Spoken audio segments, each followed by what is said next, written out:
আজ কয়েক সপ্তাহ ধরে কোনো কেস নেই, কোনো রহস্যও নেই। রাহুল আরামে দিন কাটাচ্ছিল, পায়ের ওপর পা তুলে বসে আছে, যেন কোনো কাজই নেই। আমিও হাল ছেড়ে দিয়েছি, লেখার কিছুই খুঁজে পাচ্ছি না।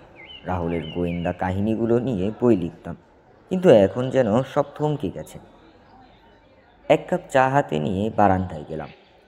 বাইরে একটা ছেলে ঘড়ি উড়াচ্ছে, বেশ আনন্দের সঙ্গেই ঘড়ি উড়াচ্ছিল, কিন্তু হঠাৎ ঘড়িটা অনেকগুলো তারের মাঝে আটকে গেল।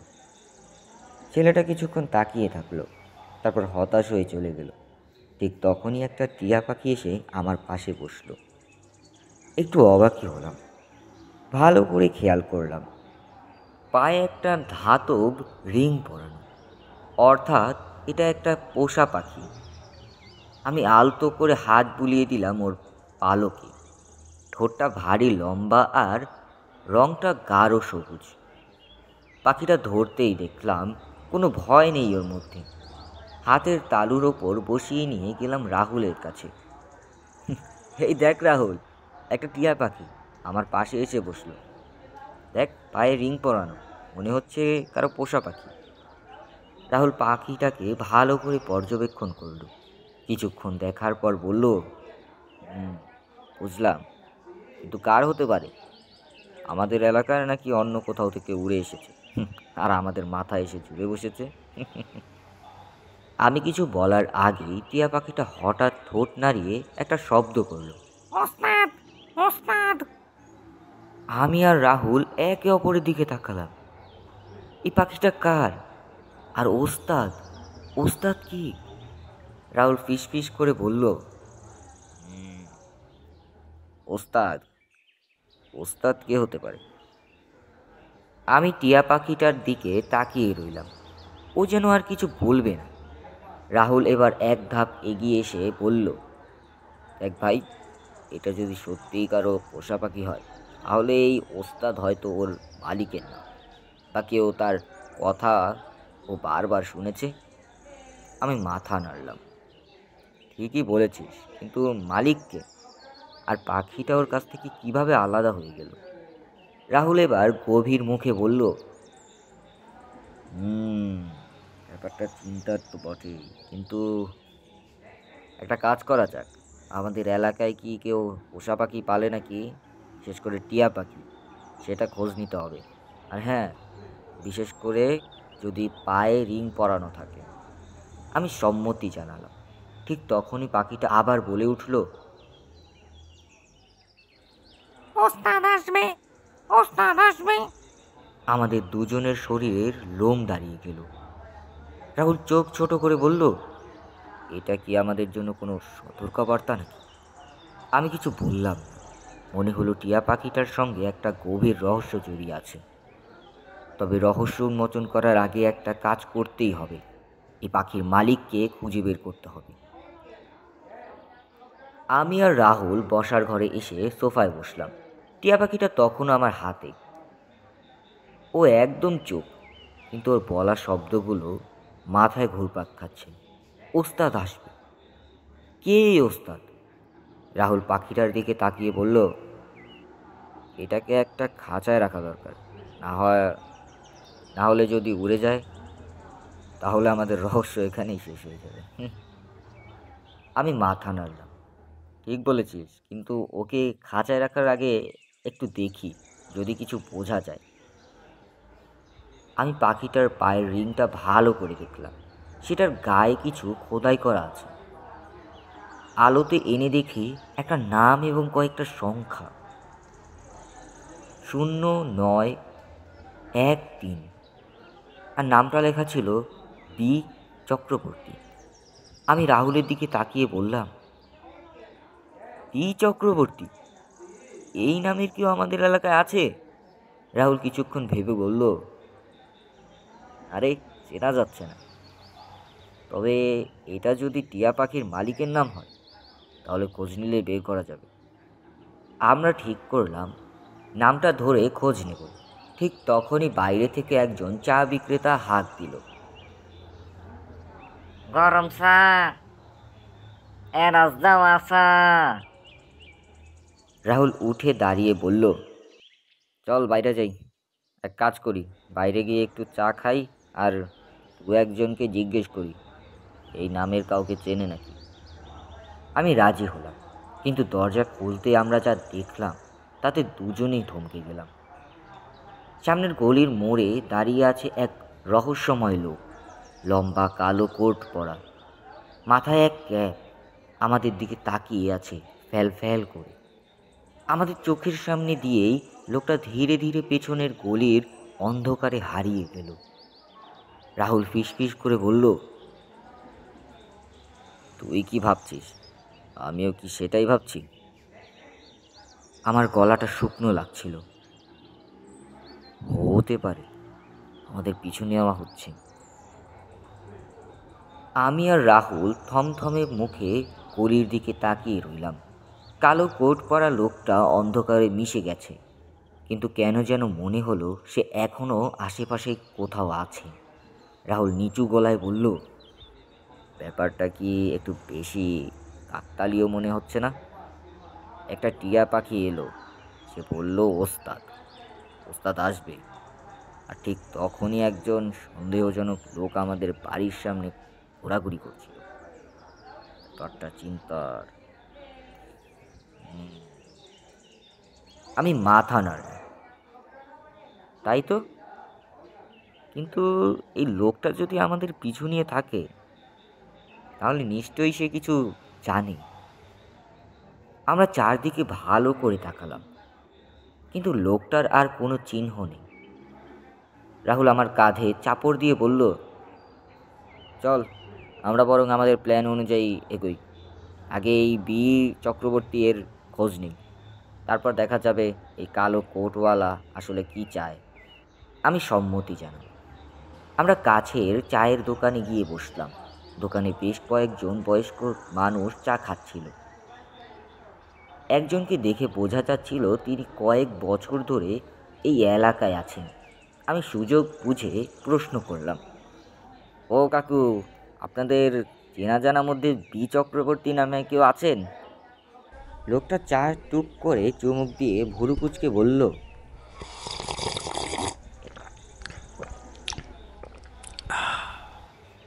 চক্রবর্তী, তুমি কোথা থেকে নাম শুনলে?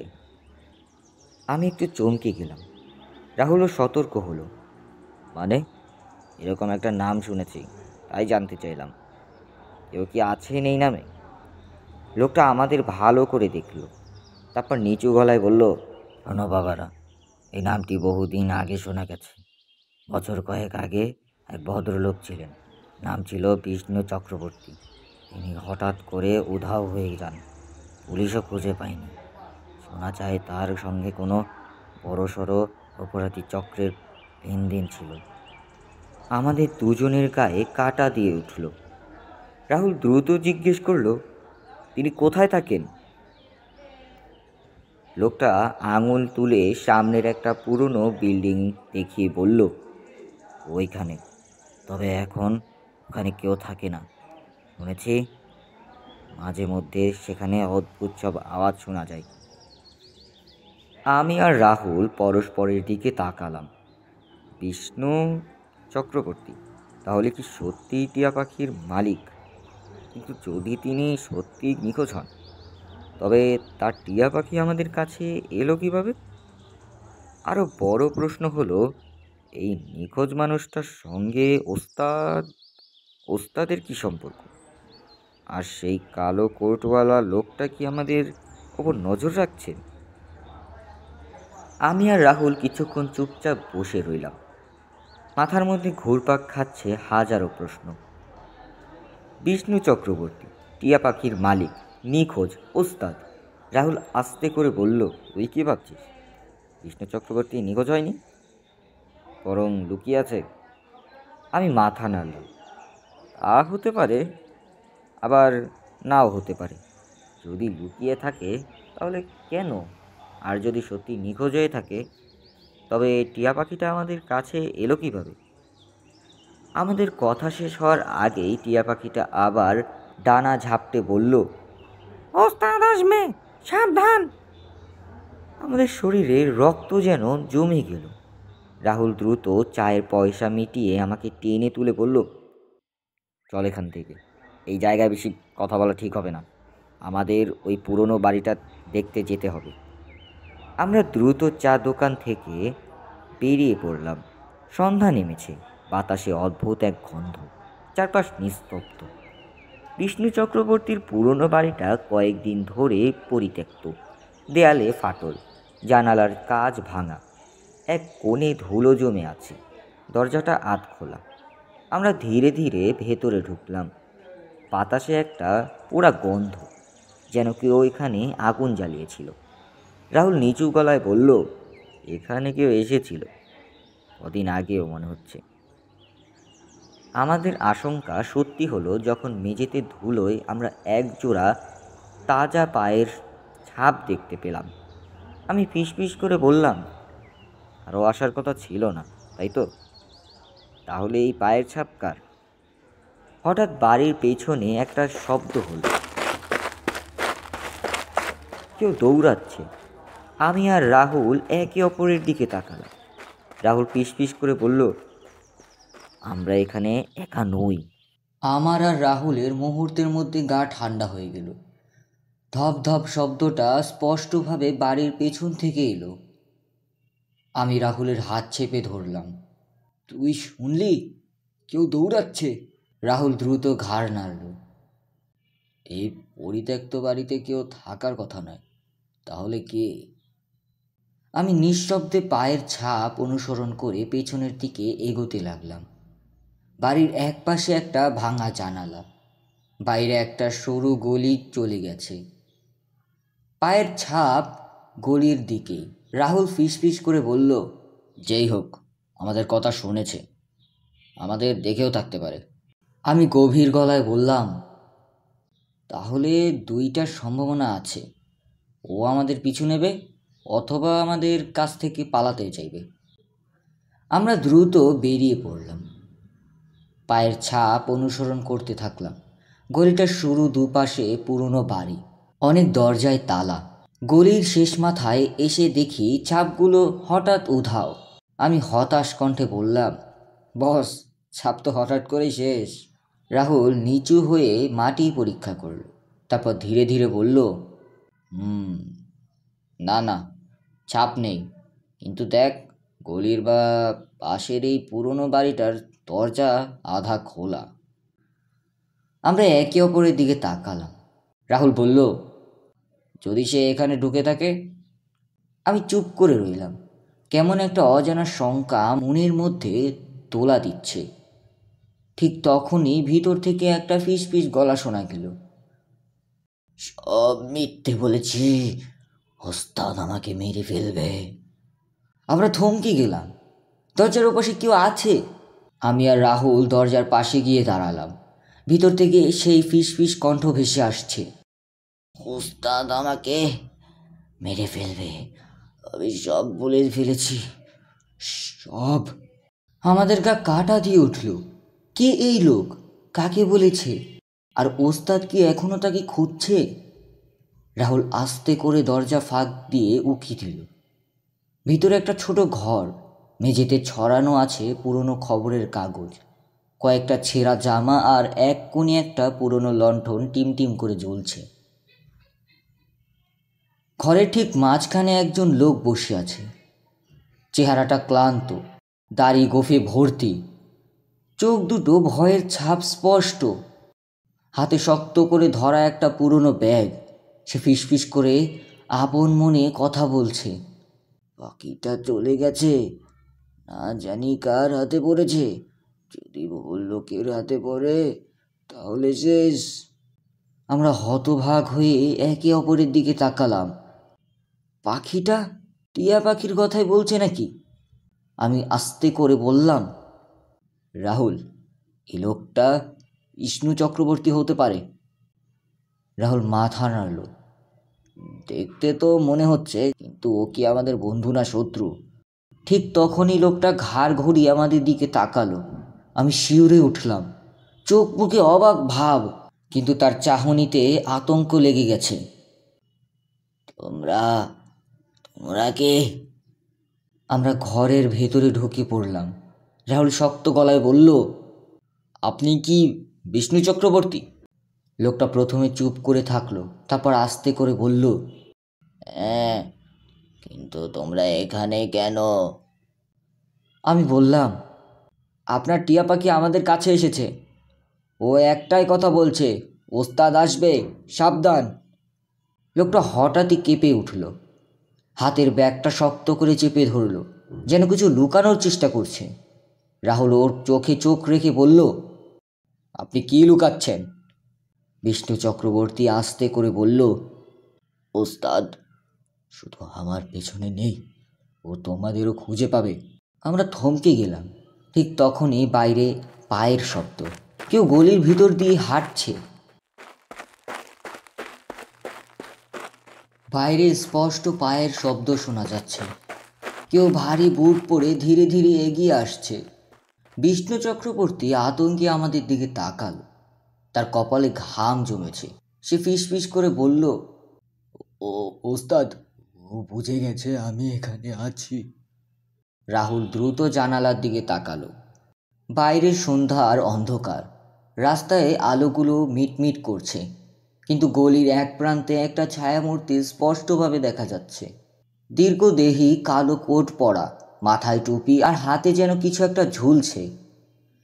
আমি আস্তে করে বললাম, আমরা এখন কি করব?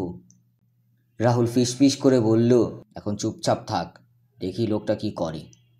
আমরা তিনজন নিঃশব্দে দাঁড়িয়ে রইলাম। পায়ের শব্দ থেমে গেছে। গলির সেই ছায়ামূর্তি এখন আর নড়ছে না। হঠাৎ লোকটা ফিসফিস করে বলল, বিষ্ণু চক্রবর্তী, তুমি লুকিয়ে থাকতে পারবে না। আমরা শিউরে উঠলাম। বিষ্ণু চক্রবর্তী কাপা গলায় বলল, তোমাদের তোমাদের নিয়ে আসার দরকার ছিল না, ও এখন তোমাদেরও ছাড়বে না। আমি অবাক হয়ে বললাম, মানে আপনি কি বলতে চাইছেন? বিষ্ণু চক্রবর্তী দ্রুত ব্যাগের চেন খুলল। ভেতর থেকে একটা পুরনো খাম বের করে রাহুলের হাতে দিল। এই চিঠিটা পুলিশের হাতে পৌঁছে দাও, ওস্তাদ যা করছে সব প্রমাণ আছে এখানে। আমরা হতবাক হয়ে খামের দিকে তাকালাম। ঠিক তখনই দরজার বাইরে একটা গভীর গলা শোনা গেল, দরজা খুলে দাও, নয়তো খারাপ কিছু হয়ে যাবে। আমরা তিনজন একে অপরের দিকে তাকালাম। দরজার বাইরে দাঁড়িয়ে থাকা লোকটা ধীরে ধীরে হাতল নাড়াচ্ছে। দরজা ভেতর থেকে আটকানো, কিন্তু বেশিক্ষণ যে টিকবে বলা মুশকিল। বিষ্ণু চক্রবর্তী মাথা ঠান্ডা করে ফিসফিস করে বলল, ওস্তাদকে আটকানো এত সহজ নয়, দরজা খুললেই আমরা শেষ। আমার গলা শুকিয়ে গেল। রাহুল দ্রুত সিদ্ধান্ত নিল, বের হতে হবে, এই ঘরে বসে থাকলে ফেঁসে যাব। আমি চাপা গলায় বললাম, কিন্তু কিভাবে? দরজা বন্ধ, জানালার নিচে নেমে গেলে ওস্তাদের লোকেরা দেখে ফেলবে। বিষ্ণু চক্রবর্তী ইশারা করল, ওই কোনায় একটা গোপন দরজা আছে, এটা দিয়ে পেছনের গলিতে নামা যাবে। আমরা সময় নষ্ট না করে দ্রুত দরজাটা খুলতে লাগলাম। ওদিকে দরজার বাইরে দাঁড়ানো লোকটা এবার ধাক্কা দিতে শুরু করলো। ওস্তাদের কণ্ঠস্বর শোনা গেল, শেষবার বলছি, দরজা খুলে দাও, না হলে ভালো হবে না। আমি দ্রুত দেয়ালের এক পাশে হাত বোলালাম, একটা কাঠের প্যানেল। বিষ্ণু চক্রবর্তী বলেছিল এখানে একটা গোপন দরজা আছে। ঠিক তখনই রাহুল পিসপিস করে বলল, পেয়ে গেছি, এই তো এখানে। একটা পুরনো কাঠের তাক সরাতেই পেছনে একটা সরু দরজা দেখা গেল। ওদিকে দরজার বাইরে ওস্তাদ বারবার ধাক্কা দিল, সময় শেষ, আমি আসছি। আমরা দেরি না করে দরজাটা খুলে দিলাম। ভেতরে অন্ধকার, সরু সিঁড়ি নিচে নেমে গেছে। বিষ্ণু ফিসফিস করে বলল, দ্রুত নামো, না হলে বাঁচতে পারবে না। আমরা একে একে নিচে নামতে লাগলাম। পেছন থেকে দরজা বন্ধ করে দিলাম, যেন বোঝাই না যায় আমরা পালিয়ে গেছি। নিচে একটা সরু গলি, চারপাশে ধুলোময় বাতাস, আর আমরা নিঃশব্দে ছুটতে লাগলাম। দূর থেকে ভেসে এলো, ওরা নেই, পালিয়ে গেছে, খুঁজে বের করো। ওস্তাদ বুঝে গেছে আমরা যে পালিয়ে গিয়েছি। বিষ্ণু চক্রবর্তী হঠাৎ দাঁড়িয়ে পড়ল। আমার আর পালানোর উপায় নেই, কিন্তু তোমরা পুলিশের কাছে চিঠিটা দাও, এতে ওস্তাদের সব অপরাধের প্রমাণ আছে। রাহুল দ্রুত চিঠিটা হাতে নিল। আমি বললাম, আপনি কি করবেন? বিষ্ণু গভীর চোখে আমাদের দিকে তাকালো। আমাকে খুঁজে পেলেও অন্তত তোমরা পুলিশের কাছে পৌঁছাতে পারবে, দেরি করো না। আমরা এক মুহূর্ত নষ্ট না করে ছুটতে শুরু করলাম। কিন্তু ওস্তাদ কি আমাদের ছেড়ে দেবে? শহরের সরু গলির ভিতর দিয়ে হুড়মুড়িয়ে দৌড়াচ্ছি। চারপাশ নিস্তব্ধ। দূরে একটা কুকুর ঘেউ ঘেউ করে উঠল, কিন্তু ওদিকে তাকানোর সময় নেই। রাহুল ফিসফিস করে বলল, আমরা পুলিশের কাছে পৌঁছাতে পারলে বাঁচব, কিন্তু ওস্তাদ নিশ্চয়ই আমাদের পিছু নিয়েছে। আমি দ্রুত চারপাশ তাকালাম। রাস্তার বাঁ পাশে একটা পুরনো চায়ের দোকান, সামনে কয়েকটা রিক্সা দাঁড়িয়ে আছে। ওরা হয়তো এতক্ষণে আমাদের খোঁজ শুরু করে দিয়েছে। ঠিক তখনই পেছনে একটা ভারী পায়ের শব্দ। রাহুল আমার হাত টেনে ধরল। চল, ওই গলিটায় ঢুকি। আমরা এক দৌড়ে একটা অন্ধকার গলির ভেতরে ঢুকে গেলাম। চারপাশ নীরব, শুধু দূর থেকে পুলিশের গাড়ির হুইসেল শোনা যাচ্ছে। কিন্তু আমরা কি ওস্তাদকে ফাঁকি দিতে পেরেছি? রাহুল ধীরে ধীরে মাথা বের করে দেখল, একটা কালো গাড়ি রাস্তার মোড়ে এসে থেমেছে। দুজন লোক গাড়ি থেকে নেমে এদিক ওদিক তাকাচ্ছে। আমি চাপা সুরে বললাম, ওস্তাদের লোক। আমাদের নিঃশ্বাস বন্ধ হয়ে এলো। এখন যদি ধরা পড়ি তাহলে কেউ আমাদের বাঁচাতে পারবে না। ঠিক তখনই আমাদের পাশে একটা দরজা খুলে গেল। ভিতর থেকে কেউ ফিসফিস করে বলল, ভেতরে আসুন, তাড়াতাড়ি। আমি আর রাহুল চমকে উঠলাম। অন্ধকারে সেই মুখটা ঠিকঠাক দেখতে পেলাম না, কিন্তু তার কণ্ঠস্বর কেমন যেন পরিচিত লাগলো। এ কে, বন্ধু না শত্রু? আমি আর রাহুল একে অপরের দিকে তাকালাম। দরজার ফাঁক গলে একটা অস্পষ্ট মুখ দেখা যাচ্ছে, কিন্তু চেনা যাচ্ছে না। তাড়াতাড়ি, বাইরে থাকলে ধরা পড়বে। রাহুল একটু দ্বিধা করলেও মুহূর্তেই সিদ্ধান্ত নিল, চলো। আমরা দ্রুত ঘরের ভেতরে ঢুকে পড়লাম। দরজাটা আমাদের পেছনে ধীরে ধীরে বন্ধ হয়ে গেল। অন্ধকার ঘর, জানালা দিয়ে সামান্য চাঁদের আলো আসছে। লোকটা সামনে দাঁড়িয়ে আছে, আমরা স্পষ্ট দেখতে পাচ্ছি না। তোমরা রাহুল আর পলাশ, তাই তো? আমরা চমকে উঠলাম। রাহুল এক পা এগিয়ে বলল, হ্যাঁ, কিন্তু তুমি কে? লোকটা একটু এগিয়ে এলো। এখন চেহারাটা স্পষ্ট দেখা যাচ্ছে। এক মধ্যবয়সী ব্যক্তি, পাতলা গোঁফ, চোখে আতঙ্কের ছাপ। আমার নাম শম্ভু, বিষ্ণু চক্রবর্তীর বন্ধু। আমরা একসঙ্গে বলে উঠলাম, বিষ্ণু চক্রবর্তী। শম্ভু মাথা নাড়ল।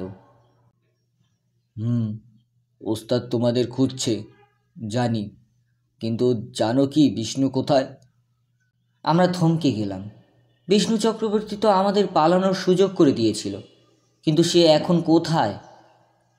শম্ভু ধীরে ধীরে বলল, ওস্তাদ বিষ্ণুকে খুঁজে পেয়েছে, ও বিপদে আছে। আমার মেরুদণ্ড দিয়ে একটা শীতল স্রোত বয়ে গেল। রাহুল গৃহ গলায় বলল, ওকে বাঁচাতে হবে। শম্ভু দ্রুত বলল, হ্যাঁ, বিষ্ণু আমাকে জানিয়েছিল যদি কখনো সে বিপদে পড়ে তাহলে তোমাদের সাহায্য করতে। এখনও সময় আছে, কিন্তু তোমাদের খুব সাবধান থাকতে হবে, কারণ ওস্তাদ জানে তোমরা কোথায়। আমরা বুঝলাম, এখনও সবচেয়ে বড় বিপদ আসেনি। বিষ্ণুকে বাঁচাতে গেলে কি ওস্তাদ আমাদের ফাঁদে ফেলবে? রাহুল এক মুহূর্ত চুপ করে রইল, তারপর বলল, আমরা বিষ্ণুকে উদ্ধার করব। তুমি জানো সে কোথায়? শম্ভু একটু ইতস্তত করে বলল, হ্যাঁ, কিন্তু জায়গাটা খুবই বিপজ্জনক। ওখানে ওস্তাদের লোক চারপাশ পাহারা দিচ্ছে। রাহুল ঠান্ডা গলায় বলল, বলে দাও কোথায়। শম্ভু একটা কাগজ বের করে টেবিলের ওপর রাখল। এই ঠিকানায় বিষ্ণুকে আটকে রাখা হয়েছে। এটা একটা পরিত্যক্ত গুদাম, শহরের একেবারে শেষ প্রান্তে। ওস্তাদ ওখানেই লুকিয়ে আছে। আমি দ্রুত কাগজটা হাতে নিলাম। ঠিকানাটা পড়তে পড়তেই আমার বুক ধক করে উঠল।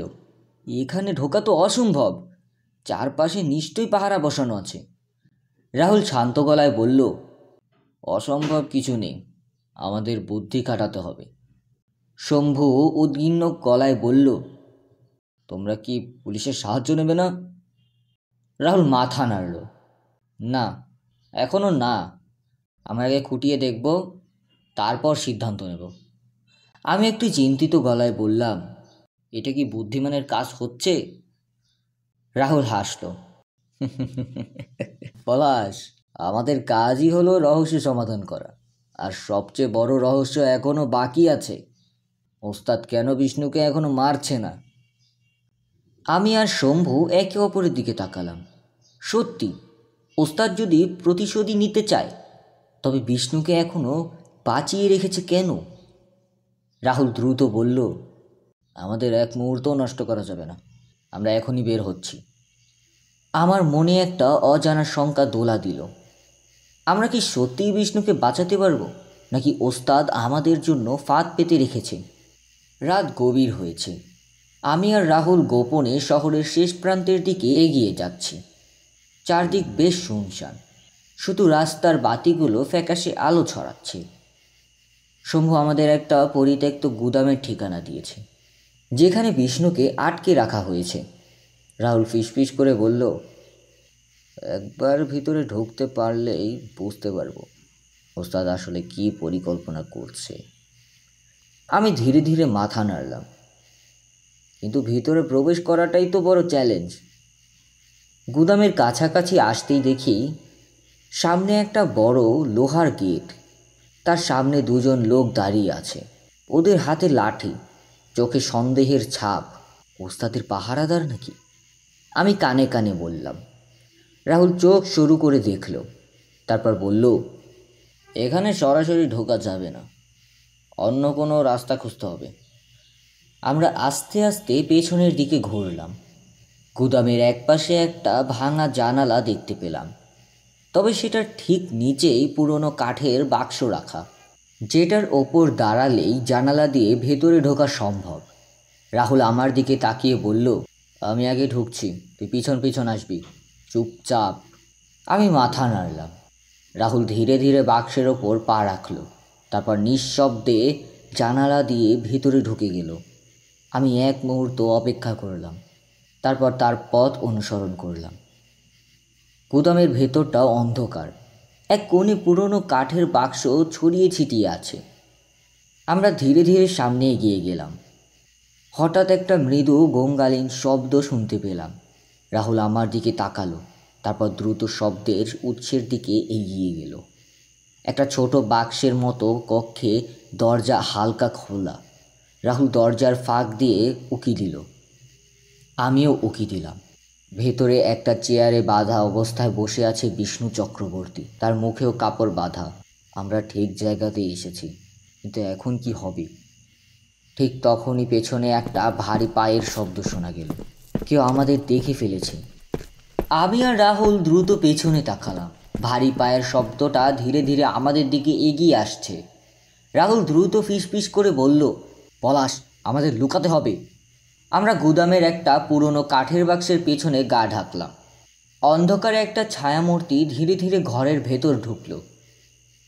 লোকটা লম্বা, শক্তপোক্ত ধরনের, হাতে একটা বড় লাঠি। সে সোজা বিষ্ণুর দিকে এগিয়ে গেল। আজকের রাতেই সব শেষ হবে, ওস্তাদ এখানে আসছে।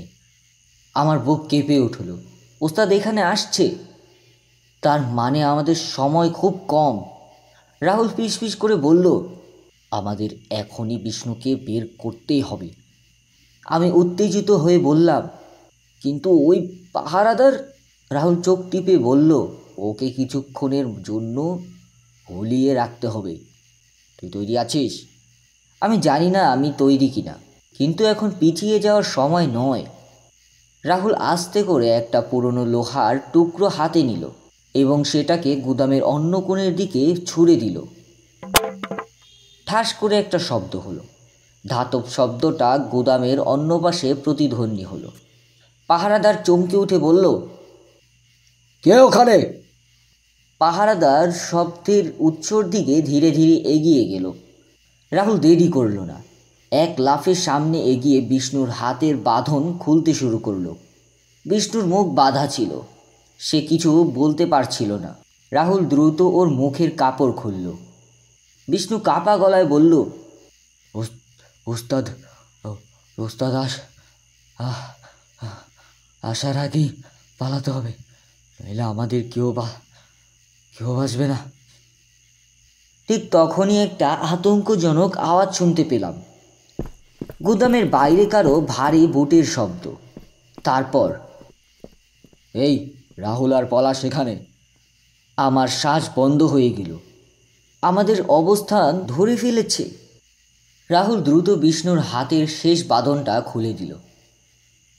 চল, এক মুহূর্ত দেরি করা যাবে না, রাহুল ফিসফিস করে বলল।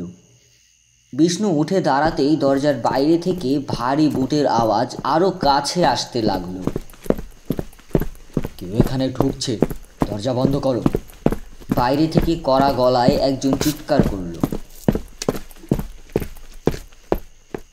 আমি তাড়াতাড়ি ঘরের জানালার দিকে তাকালাম।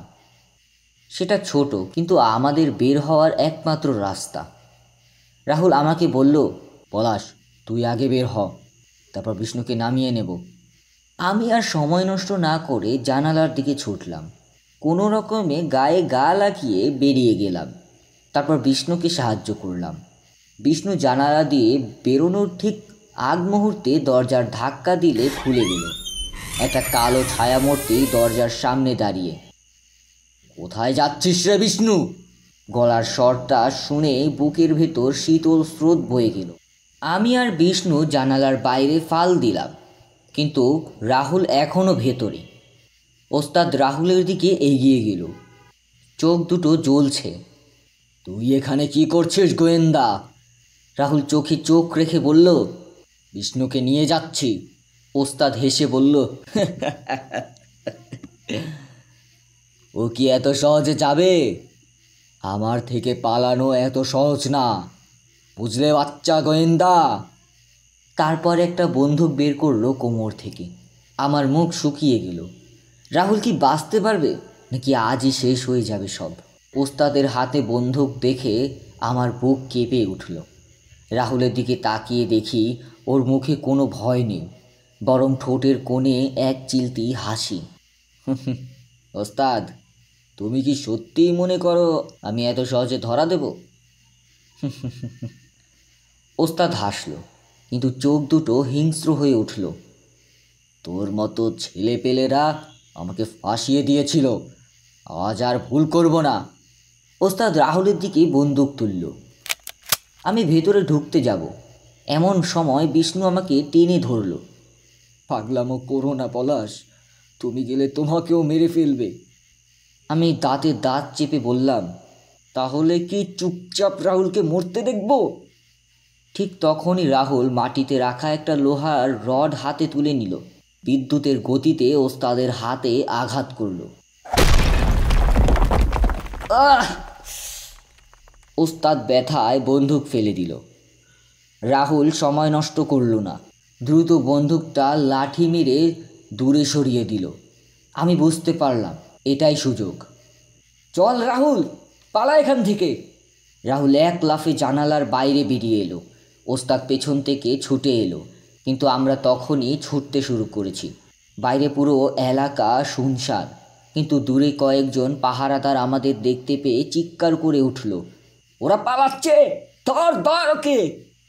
আমরা দৌড়াচ্ছি প্রাণপণে। পেছনে ওস্তাদ আর তার দলবল ছুটছে আমাদের পেছনে। বিষ্ণু হাঁপাতে হাঁপাতে বলল, আমরা তো ধরা পড়ে যাব। ঠিক তখনই সামনের মোড়ে একটা অপরিচিত গাড়ি দেখতে পেলাম, পুলিশের গাড়ি। রাহুল জোরে চিৎকার করলো, ইন্সপেক্টর বাবু, এখানে ওস্তাদ। পুলিশের গাড়ি থেকে কয়েকজন অফিসার লাফিয়ে নামলো। ওস্তাদ তখনই বুঝে গেল এবার পালানো সম্ভব না। তার চোখে এক মুহূর্তের জন্য আতঙ্ক ফুটে উঠল। তারপর সে উল্টো দিকে ছুটে পালানোর চেষ্টা করল, কিন্তু এক মুহূর্ত পর একটা বন্দুকের শব্দ পুরো এলাকা কাঁপিয়ে দিল। ওস্তাদ থমকে দাঁড়ালো। ওস্তাদ মাটিতে লুটিয়ে পড়তেই চারদিক নিস্তব্ধ হয়ে গেল। শুধু পুলিশের জিপের ইঞ্জিনের মৃদু গর্জন শোনা যাচ্ছে। আমি, রাহুল আর বিষ্ণু অবাক হয়ে তাকিয়ে আছি। পুলিশের একজন অফিসার বন্দুক উঁচিয়ে এগিয়ে এলো। তারপর ওস্তাদের কাঁধে লাঠি মেরে দেখল সে নড়ছে কিনা। ইন্সপেক্টর গভীর গলায় বললেন, ও এখনও বেঁচে আছে, তবে পালানোর ক্ষমতা নেই। আমার বুকের ভেতর চাপা স্বস্তির ঢেউ খেলল। এতদিনের আতঙ্ক, এতদিনের রহস্যের পর অবশেষে এই অপরাধী ধরা পড়ল। বিষ্ণু যেন বিশ্বাসই করতে পারছে না। ও ফিসফিস করে বলল, ওস্তাদ, ওস্তাদ শেষ? সত্যিই কি শেষ হয়েছে? রাহুল ধীর কণ্ঠে বলল, হ্যাঁ হ্যাঁ বিষ্ণু, শেষ। তবে পুরোপুরি না, ওকে আদালতে যেতে হবে, বিচার হবে। এবার আর পালানোর কোনো সুযোগ নেই। ওস্তাদ মাটিতে পড়ে ফিসফিস করে বলল, তোমরা তোমরা আমাকে আবারও শেষ করে দিলে। তার কণ্ঠে রাগ, ঘৃণা আর পরাজয়ের ছায়া। পুলিশেরা দ্রুত ওস্তাদকে গাড়িতে তুলল। বিষ্ণু এখনও অবিশ্বাসের চোখে সব দেখছে। পুলিশ ইন্সপেক্টর আমাদের দিকে তাকিয়ে বললেন, তোমরা অসাধারণ কাজ করেছ। আমরা জানতাম ওস্তাদ কোথাও লুকিয়ে আছে, কিন্তু খুঁজে পাচ্ছিলাম না। তোমাদের জন্যই আজ তাকে গ্রেফতার করা সম্ভব হলো। তোমাদের ধন্যবাদ। আমি ধীরে ধীরে স্বাভাবিক শ্বাস নিতে শুরু করলাম। এতদিনের টান টান উত্তেজনার পর মনে হলো বিশাল একটা বোঝা কাঁধ থেকে নেমে গেল। কিন্তু রাহুল, আমি বললাম, এই টিয়া পাখিটা? আমরা ফিরে তাকালাম সেই রহস্যময় টিয়া পাখিটার দিকে, যেটা এখনও আমাদের কাছেই ছিল। পাখিটার চোখ দুটো চকচক করছে, যেন সে আমাদের সব কথা শুনছে। বিষ্ণু হেসে বলল, এই টিয়া পাখিটাই তো পুরো রহস্যের সূত্র ছিল। আমি যদি একদিন ওকে না হারাতাম, তাহলে হয়তো আজকেও আমার মুক্তি হতো না। রাহুল হালকা হেসে বলল, তাহলে ওকে এখন কোথায় রাখা হবে? পুলিশ ইন্সপেক্টর বললেন, বিষ্ণু চাইলে আবার পাখিটা ওর নিজের কাছে রাখতে পারে, তবে ভবিষ্যতে যেন এমন বিপদে না পড়ে। বিষ্ণু আবেগময় কণ্ঠে বলল, এটা আমার শেষ ভুল স্যার, আর কখনো এমন কিছু করব না আমি। রাতের শহরে পুলিশের গাড়ি ধীরে ধীরে মিলিয়ে যেতে লাগলো। আমরা তিনজন চাঁদের আলোয় দাঁড়িয়ে রইলাম। একটা দীর্ঘ রহস্যের পরিসমাপ্তি হলো। আমি আর রাহুল একে অপরের দিকে তাকিয়ে হাসলাম। আরেকটা কেস সফলভাবে সমাধান হলো। ওস্তাদ পুলিশের গাড়িতে উঠে গেছে। বিষ্ণু এখনও পাখিটাকে হাতে ধরে আছে, কিন্তু মুখটা থমথমে। আমি বললাম, বিষ্ণু, এবার তুমি সম্পূর্ণ নিরাপদে। ওস্তাদ আর কখনো তোমাকে খুঁজে পাবে না। বিষ্ণু ধীরে ধীরে মাথা নাড়ল। হয়তো, কিন্তু। রাহুল ওর দিকে তাকিয়ে বলল, কিন্তু কি? বিষ্ণু একটা দীর্ঘ শ্বাস ফেলে বলল, জানি না সব ঠিক হয়ে গেল, কিন্তু আমার ভেতরে একটা অদ্ভুত অনুভূতি কাজ করছে। মনে হচ্ছে কিছু একটা বাদ পড়ে গেছে। আমি একটু অবাক হয়ে বললাম, মানে? রাহুল চুপ করে কিছু ভাবছিল, তারপর বলল, তুমি কি বলতে চাচ্ছ? এই কেসের সব রহস্য উন্মোচিত হয়নি? বিষ্ণু আস্তে করে মাথা নাড়ল। হয়তো। আমি কিছুটা বিরক্ত হয়ে বললাম, দেখো, ওস্তাদ গ্রেফতার হয়েছে, তোমার জীবন নিরাপদ, পাখিটা তোমার কাছে ফিরে এসেছে, আর কি চাও? বিষ্ণু টিয়া পাখিটার দিকে তাকিয়ে বলল, আমি জানি না, কিন্তু মনে হচ্ছে ওস্তাদ এত সহজে হাল ছাড়ার মানুষ নয়। হঠাৎ পাখিটা তার ডানা ঝাপটিয়ে একবার ডাকলো, ওস্তাদ আসবে, ওস্তাদ আসবে। আমরা তিনজনে একসঙ্গে চমকে উঠলাম। রাহুল তৎক্ষণাৎ বিষ্ণুর হাত থেকে পাখিটাকে নিয়ে গভীরভাবে দেখল। এই পাখিটা আগে এমন কিছু বলেছে? বিষ্ণু মাথা নাড়ল। না, এটা সাধারণত এরকমভাবে কিছু বলে না। আমি তো ওকে এমন কিছু শিখাইনি। আমার মেরুদণ্ড বেয়ে ঠান্ডা স্রোত বয়ে গেল। আমরা তিনজন একে অপরের দিকে তাকিয়ে বুঝতে পারলাম এখনও কিছু একটা আছে, এখনও সত্যিটা পুরোপুরি সামনে আসেনি। টিয়া পাখির কথাটা যেন রাস্তার নিস্তব্ধতায় গিয়ে ঠেকল। ওস্তাদ আসবে, আমরা তিনজন স্তব্ধ হয়ে গেলাম। পুলিশের গাড়ি তখনও দূরে মিলিয়ে যায়নি। রাহুল পাখিটার দিকে তাকিয়ে বলল, এটা যদি আগে কখনো না বলে থাকে তাহলে এখন কেন বলছে? বিষ্ণুর কপালে চিন্তার রেখা ফুটল। আমি জানি না রাহুল, আমি সত্যিই জানি না। আমি গলা শুকিয়ে আশা কণ্ঠে বললাম, তাহলে কি ওস্তাদ আবার? রাহুল সঙ্গে সঙ্গে আমার কথা থামিয়ে দিয়ে বলল, না, অসম্ভব। ওস্তাদ পুলিশের হাতে ধরা পড়েছে, এবার আর পালাতে পারবে না। ঠিক তখনই বিস্ফোরণের মতো এক চিৎকার ভেসে উঠল। আমরা চমকে উঠলাম। সামনের রাস্তার পুলিশের গাড়ি পাশে একটা কালো বাইক দাঁড়িয়ে আছে। একজন মুখ ঢাকা লোক পুলিশের ওপর গুলি চালাচ্ছে।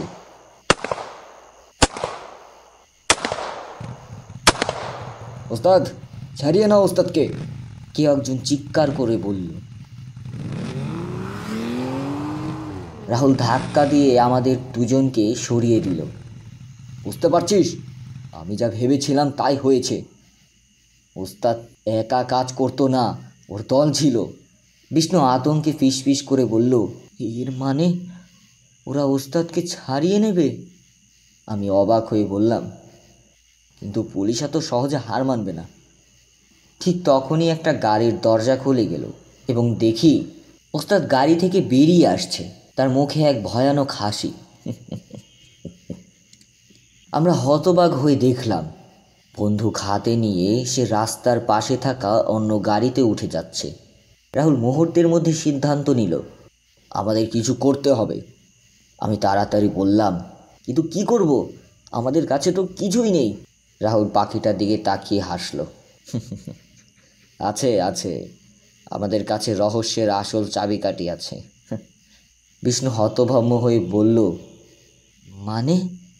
রাহুল দ্রুত টিয়া পাখিটা নিয়ে ওস্তাদের দিকে তাক করল এবং জোরে চিৎকার করল, ওস্তাদ, তোর প্রিয় জিনিসটা যদি আর না পাস। ওস্তাদ থমকে দাঁড়ালো। সে এবার পুরোপুরি আমাদের দিকে তাকালো। রাহুল পাখিটা তুলে ধরে বলল, তুই যদি না থামিস, আমি এই পাখিটাকে এখন থেকেই উড়িয়ে দেব। পাখি কিন্তু রাস্তা চেনে না, ফিরতে পারবে না। ওস্তাদের মুখ কালো হয়ে গেল। আমরা এবার প্রথমবারের মতো দেখলাম ওস্তাদ সত্যিকারের ভয় পাচ্ছে। তার চোখ চকচক করছে। পুলিশ ইন্সপেক্টর এই ফাঁকে উঠে দাঁড়ালো, বন্দুক তাক করলো ওস্তাদের দিকে।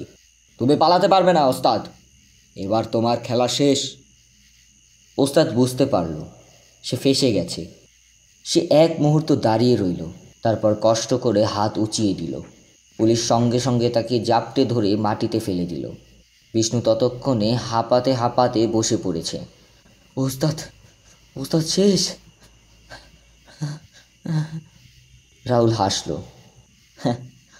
এবার হ্যাঁ, এবার সত্যিই শেষ।